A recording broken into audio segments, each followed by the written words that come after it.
Assalamualaikum warahmatullahi wabarakatuh. Yang video yang itu dimasukin. Selamat siang Bapak Ibu sekalian. Alhamdulillah, puji syukur kehadirat Allah Subhanahu wa taala. Hari ini kita bisa berkumpul di tempat ini untuk belajar bersama ya dengan Pak Dedi dan Bu Kiki dalam kegiatan diseminasi aksi nyata. Ya.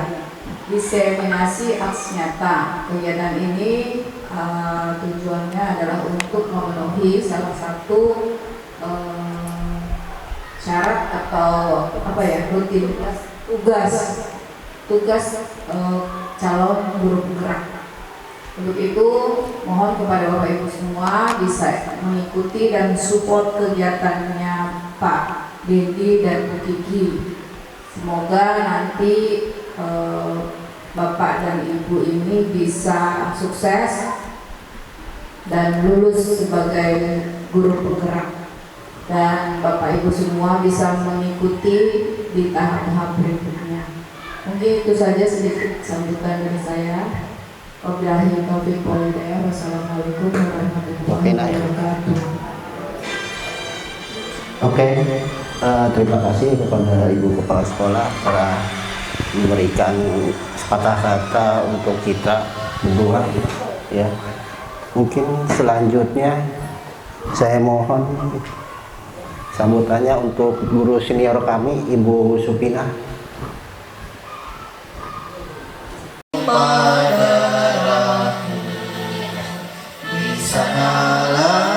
Aku berdiri jadi pandu ibuku, Indonesia kebangsaanku, bangsa dan tanah airku. Marilah kita berseru, Indonesia bersatu. Hiduplah tanahku, hiduplah negeriku, bangsaku, rakyatku semuanya. Bangunlah jiwanya, bangunlah badannya untuk Indonesia Raya. Indonesia Raya, merdeka, merdeka, tanahku, negeriku yang ku cinta. Indonesia Raya, merdeka, merdeka, hiduplah Indonesia Raya. Merdeka, negeriku yang ku cinta. Indonesia Raya, merdeka, merdeka, hiduplah Indonesia Raya. Depan ding, depan dong, ya. 1, 2, 3. Dan. Bantu saya Pak ini. 1, 2, 3. Kapuk sama Dan. Ding ding. Dung dung dung. Dan. Ding ding ding. Dung dung dung. Tepuk semangat. Aha aha ma. Aha aha na. aha aha Semangat. Terima kasih, silakan Bu dulu. Kepala Sekolah Ibu Elpina dan Ibu Dinasti.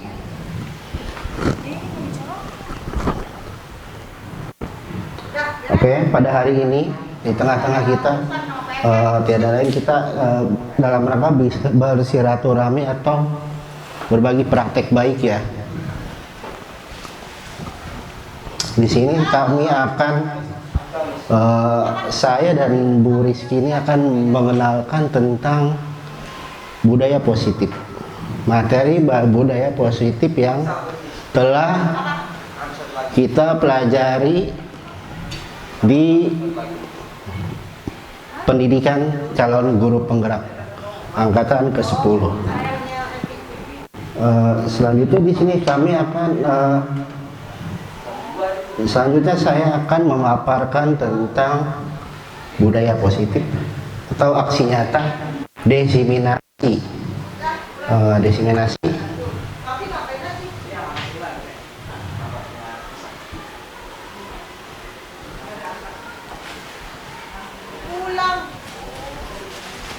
Oke, tolong Bu Kiki di play.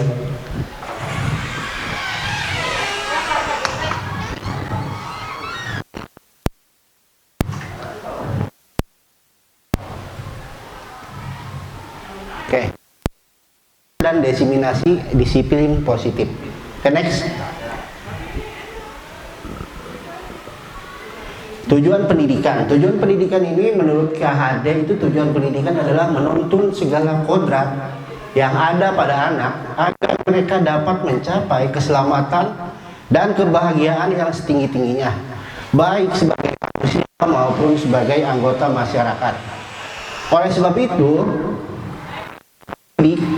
itu hanya dapat menuntun atau tumbuh atau hidup kekuatan kodrat yang ada pada anak agar dapat memperbaiki lakunya, bukan dasarnya. Hidup, tumbuh atau berkekuatan sesuai dengan kodrat anak. Oke, budaya positif. Bahaya yang berasal dari kata bahasa Sanskerta yaitu budaya. Budaya dalam dua kata ya, budaya, yang merupakan bentuk jamak dari kata budi yang memiliki arti budi atau akal. Sedangkan dalam bahasa Inggris itu dikenal dengan kata culture atau yang berasal dari kata Latin colore yang memiliki arti mengolah atau mengerjakan budaya yang merupakan pola atau cara hidup yang terus berkembang oleh sekelompok orang yang diturunkan pada generasi berikutnya. Oke, next. Budaya positif. Budaya positif di sekolah yaitu nilai atau kebiasaan di sekolah yang berpihak pada murid agar mereka dapat berkembang menjadi pribadi yang lebih kritis atau penuh hormat dan bertanggung jawab dan sesuai dengan profil pelajar Pancasila. Next. Oke, dalam eksplorasi konsep ini ada beberapa bagian. Yang pertama itu perubahan paradigma atau stimulus respon lawan. Yang kedua itu adalah teori kontrol. Teori kontrol. Yang ketiga itu keyakinan belas atau hukuman dan penghargaan. Yang berikutnya posisi kontrol. Posisi kedua menempatkan kita sebagai di mana sih posisi kita itu? Apa sebagai teman, apa sebagai manajer. Yang berikut itu arti disiplin dan memotivasi perilaku disiplin atau memotivasi perilaku manusia. 5 kebutuhan dasar yang berikutnya 5 dasar kebutuhan manusia. Yang terakhir itu adalah segitiga restitusi. Oke, next. Yang pertama, perubahan atau budaya paradigma, budaya positif.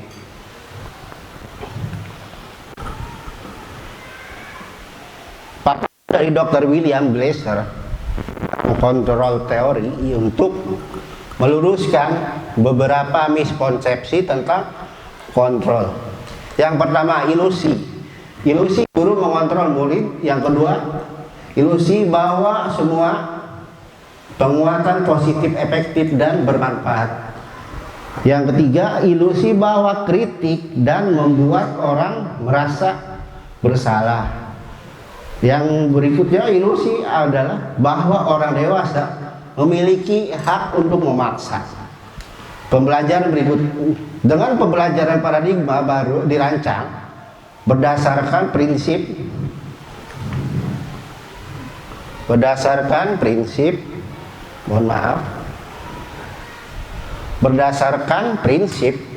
pembelajaran yang berdepresiasi sehingga setiap siswa dapat belajar sesuai dengan kebutuhannya atau sesuai dengan kebutuhannya dari tahap perkembangan untuk mewujudkan profil pelajar Pancasila. Oke, next. Ilusi guru. Ilusi guru. Ilusi guru peserta didik. Tolong. Ilusi bahwa ini belum nyampe. Next.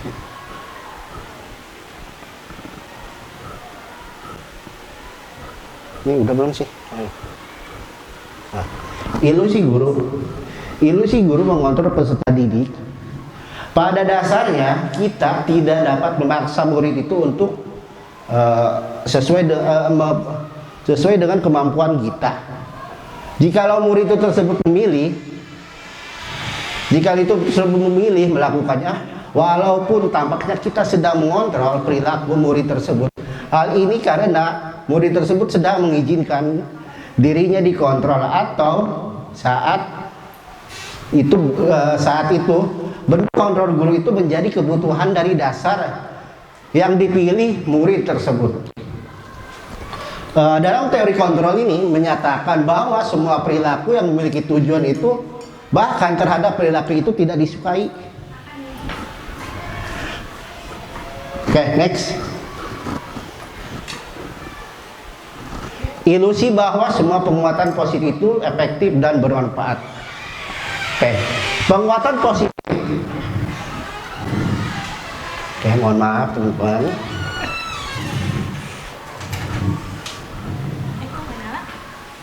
Nah, udah. Oke, ya. Ilusi bahwa semua guru itu penguatan positif. Penguatan positif atau bujukan adalah membentuk kontrol dari segala usaha untuk mempengaruhi peserta didik agar mengulangi suatu perilaku tertentu. Adalah suatu usaha untuk mengontrol murid tersebut dalam jangka waktu tertentu.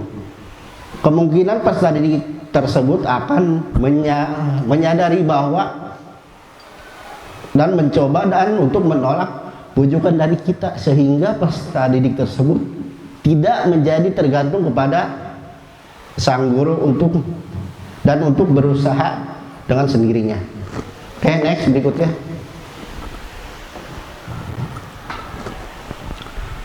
Ilusi kritik dan membuat orang merasa bersalah dapat menguatkan karakter. Menggunakan karakter dan rasa bersalah. Mohon izin ya teman-teman, minum dulu.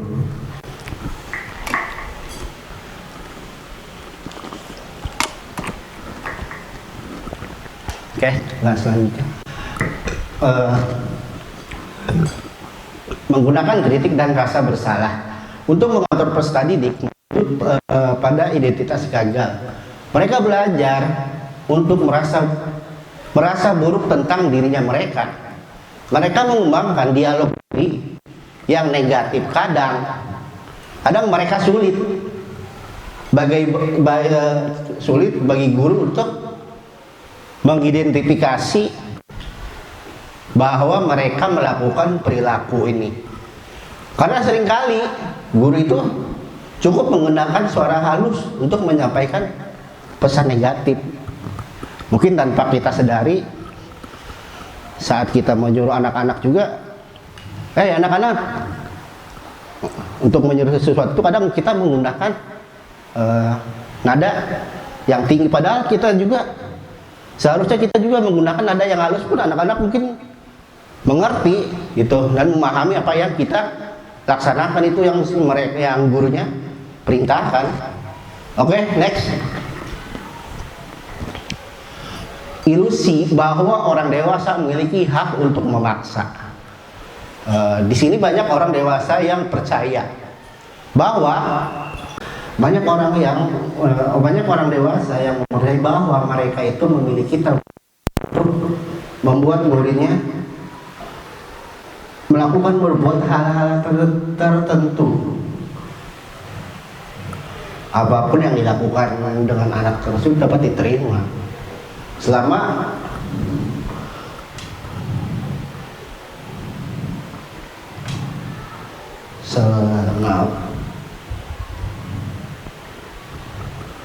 selama ada sebuah kemajuan berdasarkan sebuah pengukuran kinerja. Pada saat itu pula orang dewasa akan menyadari bahwa perilaku tidak akan efektif untuk jangka waktu panjang, dan sebuah hubungan permusuhan akan menjadi terbentuk. Coba deh kalau kita disuruh, dulu kan sering disuruh sama orang tua kan, tolong beliin ini dong warung, tolong beliin. Nah kalau dipaksa itu kita kan merasa enak apa tidak sih? Tidak enak kan? Nah, berikut juga dalam kita proses belajar. Dalam proses belajar itu kalau kita terpaksa, itu tidak akan nyaman dan tidak akan masuk ke dalam otak kita, karena kita tidak ikhlas itu dalam proses belajar tersebut itu. Coba kalau kita datang secara ikhlas, datangnya ke sekolah ikhlas tanpa ada paksaan dari orang tua atau paksaan orang tua, atau kita nyaman deh kalau datang ikhlas itu semua akan berjalan dengan lancar.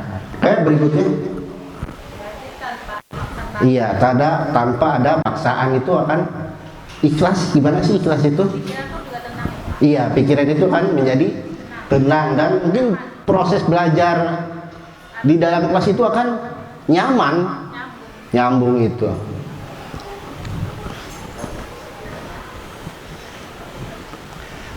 Apa sih arti disiplin dalam motivasi perilaku manusia? Mungkin arti disiplin itu biasanya itu dimulai dari diri kita sendiri. Coba kalau kita disiplin tanpa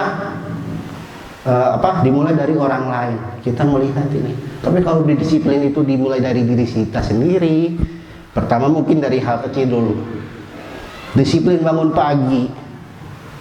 Nah, disiplin bangun pagi, jam berapa kita bangun?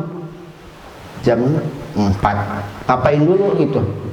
Sholat tahajud mungkin. Sebelum tahajud mungkin sambil nunggu subuh sholat sunnah dulu. Sholat sunnah dulu. Saat subuh. Nah, kalau kita dilaksanakan itu secara terus menerus, itu sampai menjadi kebiasaan yang mendarah daging, akan menjadi disiplin tanpa kita sadari, itu udah menjadi suatu disiplin gitu. Nah, di sini disiplin itu berasal dari kata Latin disiplina, yang artinya itu belajar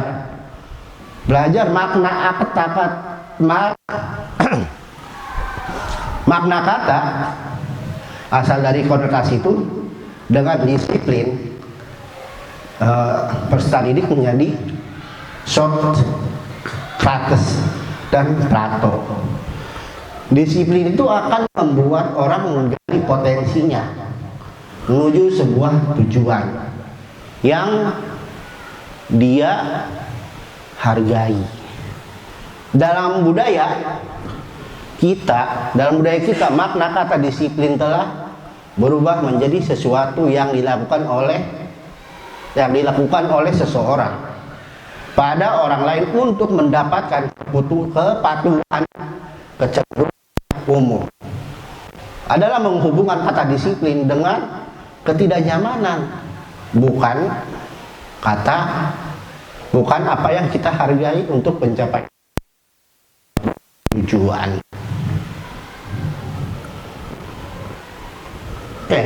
Berikutnya motivasi perilaku manusia. Motivasi perilaku manusia. Mungkin kita semua itu punya motivasi. Apa sih motivasi kita ke sendiri ini? Motivasi kita apa sih? Ya mungkin kita motivasinya ada anak, keluarga, Apa sih motivasi kita bekerja itu kan kepada anak. Mungkin tanpa mereka, tanpa keluarga itu kita akan tidak akan termotivasi. Gitu. Di sini ada tiga motivasi perilaku manusia. Yang pertama itu untuk menghindari ketidaknyamanan atau hubungan. Yang kedua, untuk mendapatkan imbalan atau penghargaan dari orang lain. Yang ketiga, menjadi orang yang mereka inginkan dan menghargai dirinya sendiri dengan nilai-nilai yang mereka percaya. Yang pertama, kita bahas yang pertama dulu. Untuk menghindari ketidaknyamanan atau hukuman. Nah, kita kalau dihukum, Bu, apa sih, Bu Wiki? Kita nyaman apa sih kalau dihukum? Nyaman nggak sih kalau kita dihukum? Tidak, Pak. Tidak ya? Karena kenyamanan itu yaitu bebas dari terpaksaan.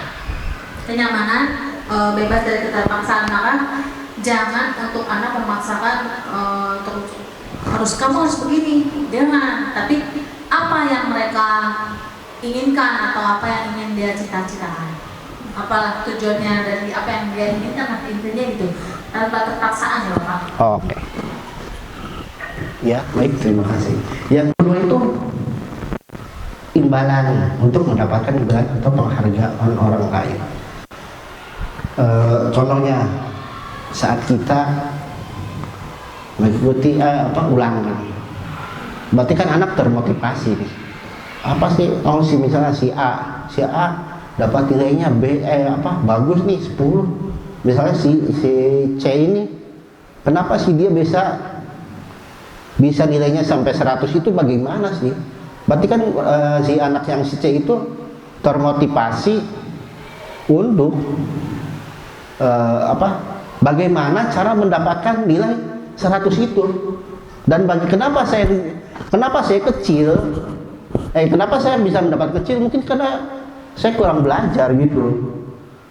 Dan kita mencari tahu bagaimana caranya sih, ini cara temannya itu belajarnya apa bangun tengah malam atau sebelum tidur dia belajar dulu gitu. Kita cari tahu dari kebiasaan baiknya dulu. Yang ketiga itu untuk menjadi orang yang menghargai diri sendiri dengan nilai-nilai yang mereka percaya. Oke, berikutnya. Untuk menghindari ketidaknyamanan atau hukuman. Iya, kadang-kadang ada jeleknya juga itu. Serta kehilangan itu. Jika kita mendapatkan penghargaan untuk melakukan sesuatu yang baik, maka selain kita senantiasa berharap mendapatkan penghargaan lagi, kita pun menjadi tidak menyadari bahwa tindakan itu baik kita lakukan. Oke, next.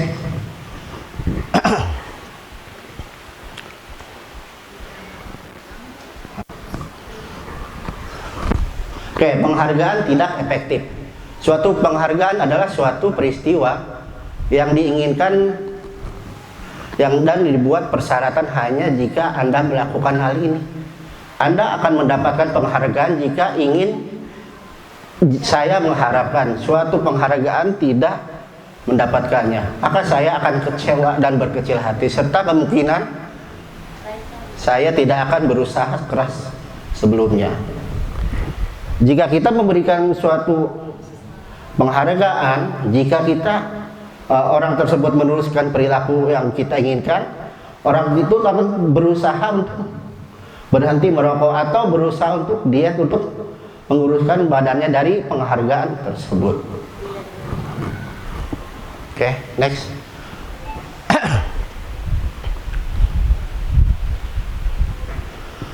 Oke, penghargaan merusak hubungan. Ketika seseorang diberi penghargaan atau dipuji di depan banyak orang, maka yang lain akan merasa iri dan sebagian dari mereka tidak akan menyukai penghargaan. Jika seorang guru sering memberikan penghargaan kepada murid-muridnya, kemungkinan murid-murid termotivasi untuk menyenangkan gurunya. Mereka tidak akan bersikap jujur. Penghargaan menciptakan persaingan di dalam kelas. Persaingan menciptakan kecemasan mereka yang percaya bahwa mereka tidak memiliki kesempatan untuk mendapatkan penghargaan akan berhenti mencoba. Nanti dulu. Oke, di sini jika seorang guru sering memberikan penghargaan kepada murid-muridnya, kemungkinan murid yang lain termotivasi nggak? Termotivasi ya. Bisa jadi termotivasi kan?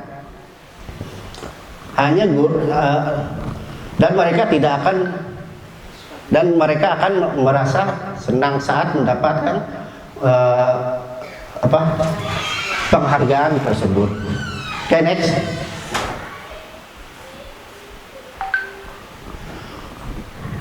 Yang berikutnya ini penghargaan mengurangi ketetapan.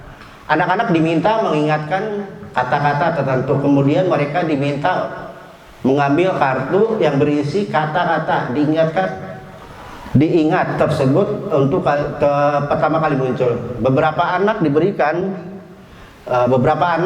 permen. Setiap mereka memberikan jawaban yang benar dan sebagian hanya diberitahu bila mereka menjawab jawaban yang benar saja. Oke, dari hasil ini anak-anak akan mendapatkan permen yang banyak jika mendapat permen dari jawaban banyak yang tidak tepat dibandingkan anak-anak yang hanya diberitahu jawaban yang benar saja. Oke, next.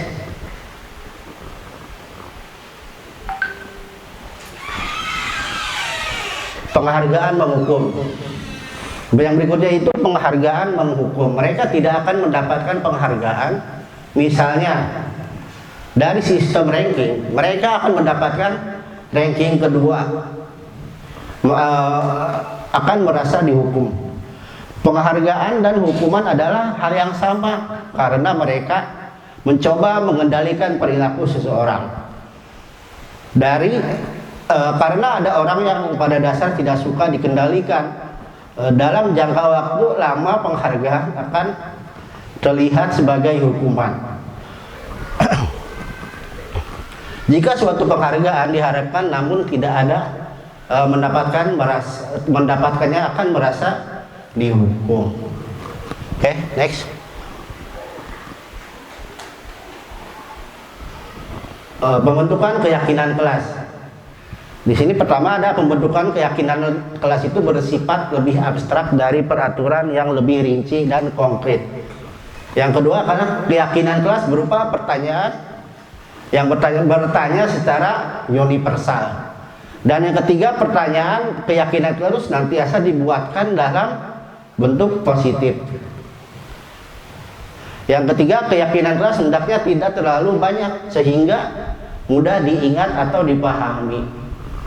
Yang berikutnya keyakinan kelas sebaiknya sesuatu yang diterapkan di lingkungan tersebut. Yang selanjutnya semua warga kelas hendak ikut berkontribusi dalam pembuatan keyakinan kelas. Menurut Bu Lasma, pembentukan keyakinan kelas itu penting nggak, Bu Lasma? Minum dulu. Kalau saya baca di sini ya penting juga. Misalnya keyakinan kelas bersifat lebih abstrak daripada peraturan yang lebih rinci. Kemudian itu keyakinan kelas berupa pertanyaan-pertanyaan universal. Kemudian keyakinan kelas dibuatkan dalam bentuk positif. Keyakinan kelas diingat, dipahami semua warga kelas. Bagus. Keyakinan kelas dapat diterapkan di lingkungan tersebut. Kemudian ikut berkontribusi dalam pembuatan keyakinan kelas lewat kegiatan. Habis ini apa? Nah, kemudian Masih banyak. meninjau kembali keyakinan kelas dari waktu ke waktu, mungkin begitu. Penting juga. Tadi kan pertanyaan Pak Deddy, Ya. nggak di kelas? Penting Pak. Tergantung keyakinan kelas itu berjalan dengan kegiatan sehari-hari. Kegiatannya seperti apa? Menurut saya gitu. Oke, ya benar, berarti penting ya Bu Asma. Kalau menurut Bu Lina, Miss Lina, penting nggak? Wah, Bu Meni, penting nggak? Penting sekali ya kalau untuk membuka pelajaran kelas, apalagi anak-anakku tuh masih Kecil. penting banget dari sedini itu diberi pelajaran kelas agar dia sampai ke depannya pun bisa mengikutinya apapun. Dan untuk keyakinan kelas ya emang tidak perlu terlalu Oh ya, banyak langsung situ aja. agar dapat diingat dan dipahami oleh semua kelas yang benar. Jadi jangan terlalu banyak kasih ini apa yang ada mau. Sedikit tapi pasti. Oke, sip. Oke, terima kasih Bu Meni. Ya menurut ya berikutnya.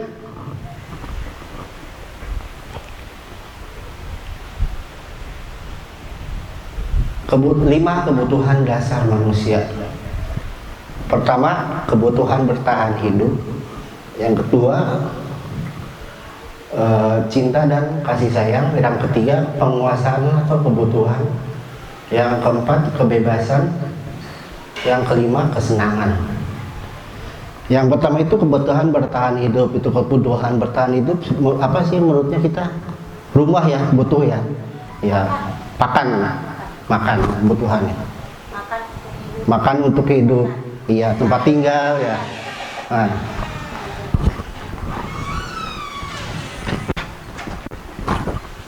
Yang kedua, cinta dan kasih sayang. Ya, kita hidup itu dengan penuh cinta dan kasih sayang ya. Nah, ya, keluarga, cinta dari keluarga, utamanya dari keluarga sih. Itu penting banget itu, cintanya dari keluarga itu. Yang kedua itu, yang ketiga, penguasaan atau kebutuhan, pengakuan atas kemampuan. Iya. Kebutuhannya itu yang ketiga itu penguasaan akan kebutuhan atau pengakuan. Berarti kita membutuhkan apa sih? Apa kebutuhan utama kita itu? Iya. Memiliki apa? Kekayaan. Iya. Apa Bu Lasma coba? Menurut saya ya, Iya. tadi kan kebutuhan bertahan hidup itu pangan ya kan, makan untuk hidup makan, cinta dan kasih sayang itu keluarga. Kalau yang ketiga penguasaan atau kebutuhan pengakuan atas kemampuan, bahwa dia berasal dari keluarga mampu, jadi dia sudah mengatakan dirinya bahwa dia mampu, sudah seperti dia menguasai lah tentang ekonomi. Jadi itu saya bilang itu harta. Menurut saya. Iya. Yang lain. Ya, benar Bu Asma. Lalu yang keempat itu kebebasan. Kebutuhan akan pilihan. Berarti kalau kita diikat dengan aturan, kita belum ngerasa apa sih? Tertekan ya, terkunci kita. Coba kalau kita tanpa aturan, berarti kan kita bebas. Tapi kita juga tidak akan terarah juga kalau tanpa peraturan. Nah, yang kelima itu kesenangan atau hobi ya. Ya, kesenangan atau hobi. Iya. Kita semua orang pasti butuh kesenangan ya. Hiburannya mungkin bisa di dalam keluarga, dari anak, dari cucu. Itu. Nggak ada hiburan benar stres, puyeng kita akan puyeng. Oke, next, Bu Kiki. 5 posisi kontrol. 5 posisi kontrol itu yang pertama itu penghukum. Yang kedua, pembuat orang merasa bersalah. Yang ketiga, teman. Yang keempat, monitor. Yang kelima, manajer. Ibu Wakasek, dari posisi ini mana sih yang lebih penting Ibu Wakasek? Ibu Wakasek dari 5 posisi kontrol ini. Aku Ya. Manajer lah. Oh, manajer. Kenapa? Seorang manajer itu kan yang mengatur. Jadi kita sebagai di posisi manajer kita yang atur. Bukan teman, bukan murid, tapi kita yang mengatur diri kita sendiri seandainya gitu. Seandainya saya posisi saya manajer, saya mengatur. Kalau saya di posisi monitor, saya hanya memantau saja. Melihat. Memantau. Tapi kalau saya di posisi manajer, saya yang memantau, saya yang mengatur, dan semuanya. Maksudnya manajer itu menyangkut keseluruhan. Semua aspek ya. Kalau saya sebagai penghukum hanya penghukum saja, tapi saya tidak bisa mengatur anak itu. Tetap hanya sebagai penghukum dan akan ditakuti, bukannya disegani. Anak murid akan merasa takut kalau saya hanya sebagai penghukum gitu. Iya. Kalau saya. Iya, benar. Terima kasih Ibu. Benar, kalau penghukum itu anak kita akan merasa takut. Wah, saya takut karena mau ibu ini, saya takut dihukum. Iya. Lalu yang kedua, pembuat orang merasa bersalah. Pembuat rasa orang bersalah itu bagaimana sih? Kenapa sih kamu melakukan ini? Jadi kita bertanya dulu bagaimana, kenapa kamu bisa melakukan kesalahan itu? Lalu kita sebagai yang ketiga itu menghukum sebagai teman. Berarti penghukum sebagai teman itu kita ibaratnya bahasanya sebagai teman itu gimana sih? Kenapa sih kamu? Saya merasa merasa kecewa karena kamu merasa kamu telah melakukan kesalahan itu. Gitu. Lalu monitor itu ya, monitor itu hanya sebagai pemantau. Dan terakhir itu manajer. Ya kalau manajer benar dikatakan Bu Epi itu mencakup semua aspek dari penghukum, pembuat orang rasa bersalah, teman sebagai teman, memonitor. Itu manajer itu mencakup semua kontrol yang ada. Oke, next. Berapa slide ini? Di sini segitiga restitusi. Segitiga restitusi itu menciptakan kondisi bagi murid untuk memperbaiki kesalahan mereka sehingga mereka bisa kembali kepada kelompok mereka dengan karakter yang lebih kuat. Gonsen 2024. Next. 2004.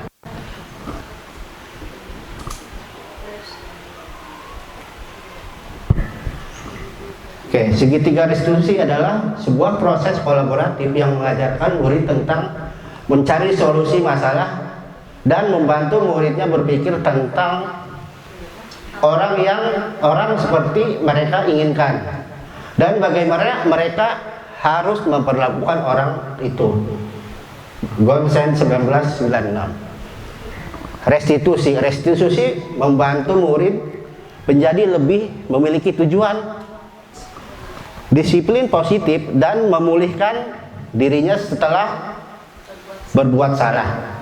Penekanannya bukanlah pada bagaimana perilaku untuk menyenangkan orang lain atau menghindari ketidaknyamanan, namun tujuannya adalah untuk menjadi orang yang menghargai nilai-nilai yang mereka percayai.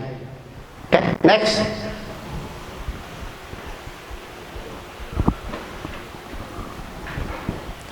Ciri-ciri restitusi. Pertama itu restitusi bukan sebagai untuk menebus kesalahan. Yang kedua, restitusi untuk memperbaiki. Lebih abstrak daripada peraturan yang lebih rinci. Kemudian itu keyakinan kelas berupa pertanyaan-pertanyaan universal. Kemudian keyakinan kelas dibuatkan dalam bentuk positif. Keyakinan kelas mudah diingat, dipahami semua warga kelas. Bagus. Keyakinan kelas dapat diterapkan di lingkungan tersebut. Kemudian ikut berkontribusi dalam pembuatan keyakinan kelas lewat kegiatan. Nah, kemudian meninjau kembali keyakinan kelas dari waktu ke waktu, mungkin begitu. Penting juga. Tadi kan pertanyaan Pak Dewi itu nggak di kelas. Penting Pak. Tergantung keyakinan kelas itu berjalan dengan kegiatan sehari-hari. Kegiatannya seperti apa?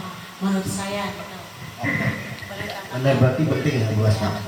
Kalau menurut Bu Lina, Miss Lina, penting nggak? Oh Bu ini penting nggak?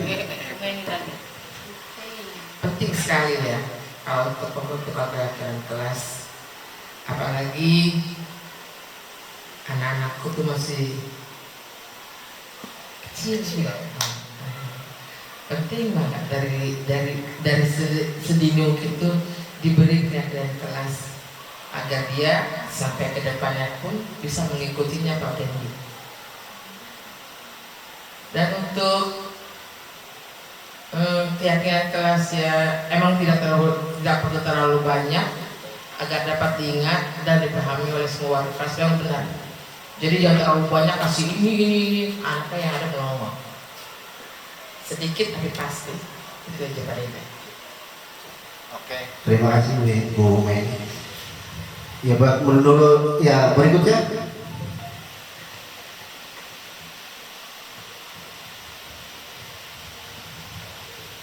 Lima kebutuhan dasar manusia. Mengapa adanya keyakinan kelas penting terbentuknya budaya positif? Kesepakatan kelas. Mengapa kesepakatan kelas itu penting untuk terbentuknya sebuah budaya positif? Bismillahirrahmanirrahim. Terima kasih Pak Dendi atas kesempatan yang diberikan kepada saya. Anak-anak datang ke sekolah itu kan untuk belajar. Belajar itu adalah suatu hal yang dilakukan sedikit demi sedikit dengan tujuan adalah terjadinya perubahan. Baik itu perubahan dalam kognitif, perilaku, sikap. Nah, terkait dengan budaya positif, terbentuknya sebuah budaya positif, kita kan sebagai guru mengharapkan terjadinya perubahan yang positif kepada anak-anak dalam segala aspek ya. Jadi supaya perubahan itu teridentifikasi dengan jelas kemajuannya, progresnya, ya, maka harus kita di awal pertemuan saya biasanya seperti diskusi sharing sama anak-anak. Jadi peraturan-peraturan atau kebiasaan baik apa saja yang akan kita tetapkan di kelas kita. Berikut juga dengan kalau saya sanksinya disepakati. Jadi anak-anak yang menyepakati, bukan saya yang membuat. Kita memberikan seperti memberikan umpan, melemparkan kira-kira jika peraturan ini sudah kita tentukan, bukan peraturan ya, apa ya disebutnya ya? Keyakinan. Iya, sudah kita tentukan. Lalu sebaiknya jika dari seluruh anak ini ada yang melanggar, ya kan namanya manusia ya, dewasa saja kadang melanggar apalagi anak-anak, maka kira-kira sebaiknya seperti apa sanksi yang akan kita berikan, ya konsekuensinya seperti apa. Jadi anak-anak sendiri yang menentukan, seperti itu Pak Dendi. Jadi kita lihat progresnya, otomatis kalau mereka yang menentukan sendiri rasanya lebih kuat untuk tetap pada role-nya, seperti itu. Terima kasih Pak Dendi, mudah-mudahan paham ya. Iya siap. Terima kasih. Ya terima kasih Bu Bukti untuk jawaban dari Mama itu. Mengapa ada keyakinan kelas itu? Keyakinan kelas itu dibentuk untuk membuat suatu budaya positif kepada anak atau peserta didik kita. Kayak yang ketiga, bagaimana mewujudkan sebuah keyakinan kelas yang efektif? Bagaimana sih berarti efektif itu supaya berkelanjutan atau berjalan? Mungkin Miss Ulfa bisa. Oke, Miss silakan Miss. Oke, terima kasih untuk sebelumnya untuk Pak Dendi. Mungkin untuk mewujudkan sebuah keyakinan kelas yang efektif itu yang pertama yaitu tadi, maksudnya sebelum kita melakukan sebuah perjanjian di dalam kelas itu kita harus merangkum ide-ide dari anak-anak murid. Jadi ya betul, bukan kita yang membuat tapi dari anak-anak murid itu yang membuat. Kayak misalnya, Bu, gimana kalau misalnya tidak mengerjakan PR dia harus nyanyi lagu nasional atau lagu wajib gitu. Bu, kalau misalnya hari ini anak-anak yang nggak bawa pensil dia harus nulis satu lembar dengan berjanji segala macam gitu Pak Dewi. Terus kemudian setelah ide-ide itu dirangkum, guru itu kayak mengarahkan gitu, kayak misalnya oke, misalnya nanti ibu rangkum semua jawaban-jawaban itu, kemudian nanti kalau misalnya sudah jadi keyakinan semua kelas itu juga harus ada hukuman, ya misalnya ada yang melanggar gitu, apanya kayak gitu. Nah kalau misalnya keyakinan kelas itu berjalan dengan lancar, ya insya Allah efektif sih gitu. Mohon maaf kalau ada salah. Terima kasih. Oke, benar sekali yang disampaikan. Terima kasih, Miss. Benar sekali yang disampaikan Bu Miss Ulfa itu, bahwa keyakinan itu akan efektif ketika kita memunculkan ide-idenya itu dari anak-anak itu sendiri. Anak-anak yang membuat ide, kita yang merangkum untuk menyimpulkan apa sih keyakinan kelas kita yang akan sepakati bersama. Oke, next. Suatu keyakinan akan lebih memotivasi seseorang dari dalam atau motivasi secara intrinsik. Seseorang akan lebih tergerak dan bersemangat untuk menjalankan keyakinan daripada hanya disiplin. Berarti kan kita patuh ya, patuh dan taat pada aturan. Jadi segala sesuatu yang sudah diatur saya gini, sekolah membuat aturan, maka untuk menjadi disiplin itu kita bisa mematuhi dan mentaati peraturan yang berlaku di sekolah itu, seperti yang tadi Bu Mia dikatakan, baik itu dalam waktu, kemudian dalam kegiatan yang lain. Berarti kepatuhan kita terhadap suatu aturan yang berlaku, mungkin itu. Jadi menurutku ini adalah Tuhannya itu yang ketiga itu penguasaan akan kebutuhan atau pengakuan. Berarti kita membutuhkan apa sih? Apa kebutuhan utama kita itu? Iya, memiliki harta kekayaan. Iya, apa Bu Lasma coba? Menurut saya ya, Iya. tadi kan kebutuhan bertahan hidup itu pangan ya kan, makan untuk hidup makan, cinta dan kasih sayang itu keluarga.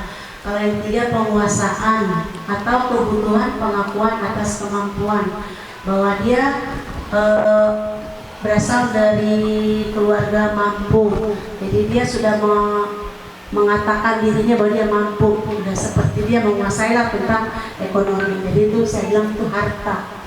Menurut saya, Iya. yang lain. Iya, benar Bu Lasma. Lalu yang keempat itu kebebasan. Kebutuhan akan pilihan. Berarti kalau kita diikat dengan aturan, kita belum ngerasa apa sih? Tertekan ya, terkunci kita. Coba kalau kita tanpa aturan, berarti kan kita bebas. Tapi kita juga tidak akan terarah juga kalau tanpa peraturan. Nah, yang kelima itu kesenangan atau hobi ya. Ya, kesenangan atau hobi. Iya. Kita semua orang pasti butuh kesenangan ya.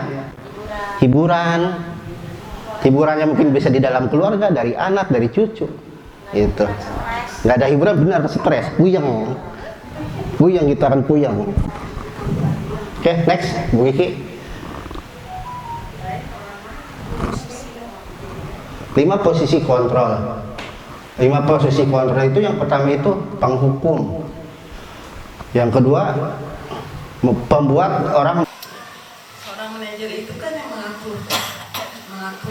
Jadi kita sebagai di posisi manajer, kita yang mengatur, bukan teman, bukan murid, tapi kita yang mengatur diri kita sendiri seadanya gitu. Saya posisi saya manajer, saya mengatur. Kalau saya di posisi monitor, saya hanya memantau saja, tapi tidak mengatur. Tapi kalau saya di posisi manajer, saya yang memantau, saya yang mengatur, dan semuanya. Gitu. Maksudnya manajer itu menyangkut keseluruhan aspek. Kalau saya sebagai penghukum hanya penghukum saja, tapi saya tidak bisa mengatur itu. Tetap hanya sebagai penghukum dan akan ditakuti, bukannya disegani. Anak murid akan merasa takut kalau saya hanya sebagai penghukum gitu kalau saya. Benar, terima kasih Bu. Benar, kalau penghukum itu anak kita akan merasa takut.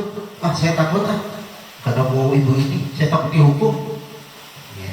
Lalu yang kedua, membuat orang merasa bersalah. Membuat rasa orang bersalah itu bagaimana sih? Kenapa sih kamu melakukan ini? Jadi kita bertanya dulu bagaimana, kenapa kamu bisa melakukan kesalahan itu? Kalau kita sebagai yang ketiga itu, Menurut saya, Iya. yang lain. Ya, benar Bu Asma. Lalu yang keempat itu kebebasan. Kebutuhan akan pilihan. Berarti kalau kita diikat dengan aturan, kita belum ngerasa apa sih? Tertekan ya, terkunci kita. Coba kalau kita tanpa aturan, berarti kan kita bebas. Tapi kita juga tidak akan terarah juga kalau tanpa peraturan. Nah, yang kelima itu kesenangan atau hobi ya. Ya, kesenangan atau hobi. Iya. Kita semua orang pasti butuh kesenangan ya. Hiburan. Hiburannya mungkin bisa di dalam keluarga, dari anak, dari cucu. Gitu. Nggak ada hiburan benar stres, puyeng. Puyeng kita akan puyeng. Oke, next, Bu Kiki. 5 posisi kontrol. 5 posisi kontrol itu yang pertama itu penghukum. Yang kedua, pembuat orang merasa bersalah. Yang ketiga, teman. Yang keempat, monitor. Yang kelima, manajer. Ibu Wakasek, dari posisi ini, mana sih yang lebih penting Ibu Wakasek? Ibu Wakasek, dari 5 posisi kontrol ini. Aku Ya. manajer lah. Oh, manajer. Kenapa? Seorang manajer itu kan yang mengatur. Jadi kita sebagai di posisi manajer kita yang atur. Bukan teman, bukan murid, tapi kita yang mengatur diri kita sendiri seandainya. Saya posisi saya manajer, saya mengatur. Kalau saya di posisi monitor, saya hanya memantau saja. Melihat. Memantau. Tapi kalau saya di posisi manajer, saya yang memantau, saya yang mengatur, dan semuanya. Maksudnya manajer itu menyangkut keseluruhan. Semua aspek ya. Kalau saya sebagai penghukum hanya penghukum saja, tapi saya tidak bisa mengatur anak itu. Tetap hanya sebagai penghukum dan akan ditakuti, bukannya disegani. Anak murid akan merasa takut kalau saya hanya sebagai penghukum gitu. Iya. Kalau saya. Iya, benar. Terima kasih Ibu. Benar, kalau penghukum itu anak kita akan merasa takut. Saya takut karena mau ibu ini, saya takut dihukum. Iya. Lalu yang kedua, membuat orang merasa bersalah. Membuat rasa orang bersalah itu bagaimana sih? Kenapa sih kamu melakukan ini? Jadi kita bertanya dulu bagaimana, kenapa kamu bisa melakukan kesalahan itu? Lalu kita sebagai yang ketiga itu menghukum sebagai teman. Berarti penghukum sebagai teman itu kita ibaratnya bahasanya sebagai teman itu gimana sih? Kenapa sih kamu? Saya merasa merasa kecewa karena kamu merasa kamu telah melakukan kesalahan itu. Gitu. Lalu monitor itu ya, monitor itu hanya sebagai pemantau. Dan terakhir itu manajer. Ya kalau manajer benar dikatakan Bu Epi itu mencakup semua aspek dari penghukum, membuat orang rasa bersalah, teman sebagai teman, memonitor. Itu manajer itu mencakup semua kontrol yang ada. Oke, next. Berapa slide ini? Di sini segitiga restitusi. Segitiga restitusi itu menciptakan kondisi bagi murid untuk memperbaiki kesalahan mereka sehingga mereka bisa kembali kepada kelompok mereka dengan karakter yang lebih kuat. Gonsen 2024. Next. 2004.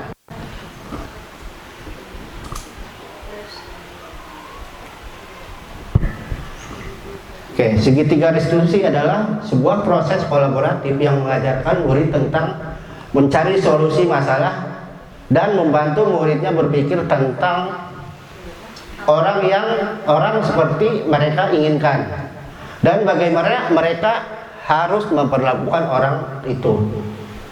Gonsen 1996. Restitusi membantu murid menjadi lebih memiliki tujuan, disiplin positif, dan memulihkan dirinya setelah berbuat salah. Penekanannya bukanlah pada bagaimana perilaku untuk menyenangkan orang lain atau menghindari ketidaknyamanan, namun tujuannya adalah untuk menjadi orang yang menghargai nilai-nilai yang mereka percayai. Oke, next.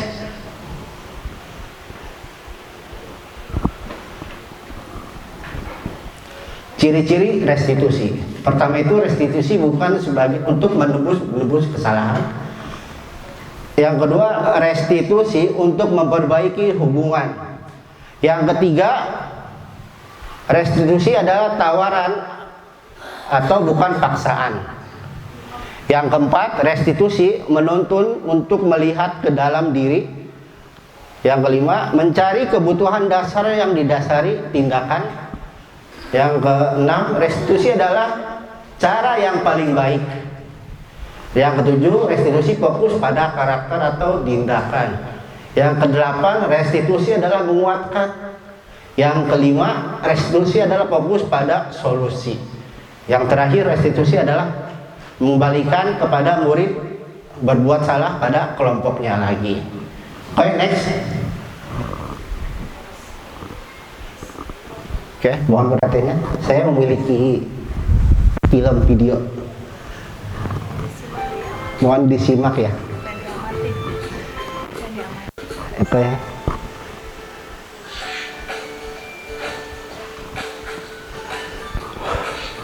Minum dong. Maaf. Halo, Bapak Ibu penuh calon guru penggerak. Video ini akan menampilkan 5 adegan interaksi guru dan murid. Silakan menonton dan merefleksikannya.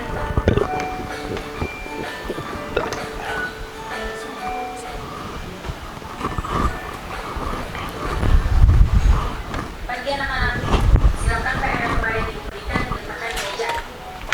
Atau kamu sudah mengerjakan belum? Siapa? Ini apa jawabannya? Kamu selalu ya tengah ngerjain PR. Sekarang kamu duduk di depan, lalu tulis. Saya berjanji tidak akan mengulangi lagi.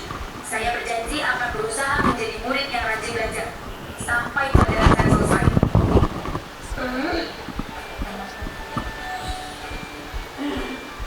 Pagi anak-anak, hari ini ada tugas ya. Ada yang belum mengerjakan atau kamu sudah mengerjakan? Belum, Pak. Kamu nggak kerjain tugas ya. Kamu mau jadi apa nanti? Kamu lihat sekolah mana sih? Coba bayangkan orang tua betapa kecewanya sama kamu. Kamu itu sudah kelas 5. Harusnya bertanggung jawab sama dirimu sendiri. Maaf, Bu, saya terlambat. Ya udah, nanti jangan. Assalamualaikum warahmatullahi wabarakatuh. Perkenalkan, saya Susetyani Rahayu, Kepala Sekolah SDN Kebun Bawang 05. Kebetulan saya di sini juga sebagai pimpinan dari Bapak Dendi Rahmadiansah sebagai calon guru penggerak angkatan ke-10. Saya ingin memberikan testimoni berkaitan dengan kegiatan Pak Dendi kemarin, yaitu diseminasi aksi nyata. Temanya adalah disiplin positif. Alhamdulillah kegiatannya sudah lancar. Materi yang ditampilkan juga sangat menarik. Bapak Ibu guru yang mengikuti sangat antusias, dan kebetulan materi-materi yang disampaikan oleh Pak Dendi kemarin sudah banyak dilaksanakan di sekolah dalam kegiatan sehari-hari. Demikian testimoni dari saya. Waalaikumsalam wabillahi taufiq wal hidayah. Wassalamualaikum warahmatullahi wabarakatuh.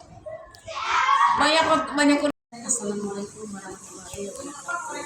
Saya Ibu Nasir Andeka, guru kelas 5C, rekan kerja dari Pak Dendi Ramadiansa di SDN Kebun Bawang 5 Padi. Saya mau memberikan testimoni tentang materi diseminasi aksi nyata budaya positif tentang pemberian hukuman bagi siswa di sekolah. Semua pemberian hukuman yang dipaparkan itu sudah bagus dan sudah dilaksanakan di sekolah kami. Materinya sangat bagus, di mana pemberian hukuman itu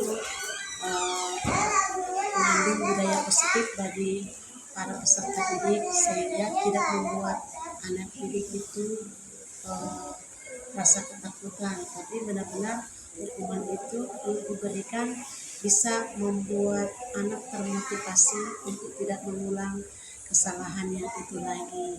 Di materi ini sangat bagus. Demikian testimoni dari saya. Assalamualaikum warahmatullahi wabarakatuh.